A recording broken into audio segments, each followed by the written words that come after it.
আসসালামু আলাইকুম। দেখতে দেখতে iOS 26 এর বেটা 6 আপডেটটিও চলে আসলো এবং এই আপডেটটি হলো iOS 26 এর একেবারে লাস্ট বেটা আপডেট। এরপরে iOS 26 এর আর কোনো বেটা আপডেট আসবে না, একেবারে সরাসরি RC ভার্সনটা লঞ্চ হয়ে যাবে। তো আজকের এই ভিডিওতে আমরা কথা বলবো নেক্সট আপডেটটা কবে আসবে এবং iOS 26 এর অফিসিয়াল আপডেটটা কবে লঞ্চ হবে এবং iOS 26 এর এই বেটা 6 আপডেটটা ভালো কিনা সবকিছু নিয়ে কথা বলবো আজকের এই ভিডিওতে। তাহলে বেশি কথা না বাড়িয়ে চলুন ভিডিওটাকে শুরু করা যাক। প্রথমে যদি কথা বলি iOS 26 এর RC ভার্সনটা কবে লঞ্চ হবে। যতটুকু আমি জানতে পেরেছি এবং আমার ধারণা iOS 26 এর RC ভার্সনটা এই মান্থের 8 তারিখের মধ্যে লঞ্চ হয়ে যাওয়ার কথা। এইটা 100% সঠিক একটা ডেট না, কিন্তু 80 থেকে 90% সঠিক ধরতে পারেন এবং iOS 26 এর একেবারে অফিসিয়াল আপডেটটা এই মান্থের 15 তারিখে আপনারা দেখতে পাবেন। এই ডেটটা একেবারে 100% সঠিক ডেট না, এটা আপনারা 80 থেকে 90% সঠিক ধরতে পারেন। তাছাড়া এর মাঝে আর কোনো আপডেট আসার সম্ভাবনা একেবারে কম। আর যদি কথা বলি এই আপডেটটি নিয়ে, iOS 26 এর বেটা 6 আপডেটটা একেবারে ছোট একটা আপডেট। এই আপডেটটি করার পরে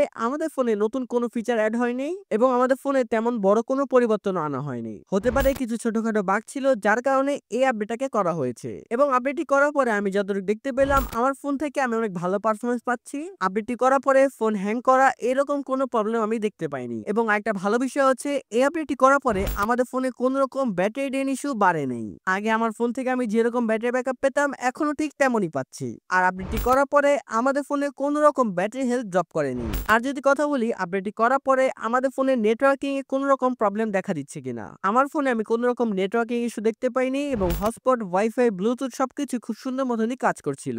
অনেকে আছেন যারা এখন পর্যন্ত এই আপডেটটি করেননি এবং তারা জানতে ইচ্ছুক যে এই আপডেটটি করা উচিত হবে কিনা। আমি বলবো যেহেতু এটা একটা বেটা আপডেট, এই আপডেটটি করা কোনোই দরকার নাই এবং কিছুদিন পরে আরসি ভার্সন লঞ্চ হবে, সেটা করলে করতেও পারেন, কিন্তু এই বেটা আপডেটটা করা একেবারেই দরকার নেই। কারণ বেটা আপডেট গুলো করলে আমাদের ফোনে অনেক রকম প্রবলেম দিতে পারে এবং বেটা আপডেট গুলো আমাদের মতন নরমাল পাবলিকদের জন্য নয়। এর বাইরে যদি এই আপডেট রিলেটেড অথবা অ্যাপেল রিলেটেড কোনো কিছু জানতে চান তাহলে অবশ্যই কমেন্ট করবেন, আমি আপনাদের সহযোগিতা করার চেষ্টা করব। আজকের এই ভিডিওটা ছিল এই পর্যন্তই। ভিডিওটা ভালো লাগলে অবশ্যই একটা লাইক করে দিবেন এবং চ্যানেলে নতুন হলে চ্যানেলটাকে সাবস্ক্রাইব করে আমার সাথেই থাকবেন।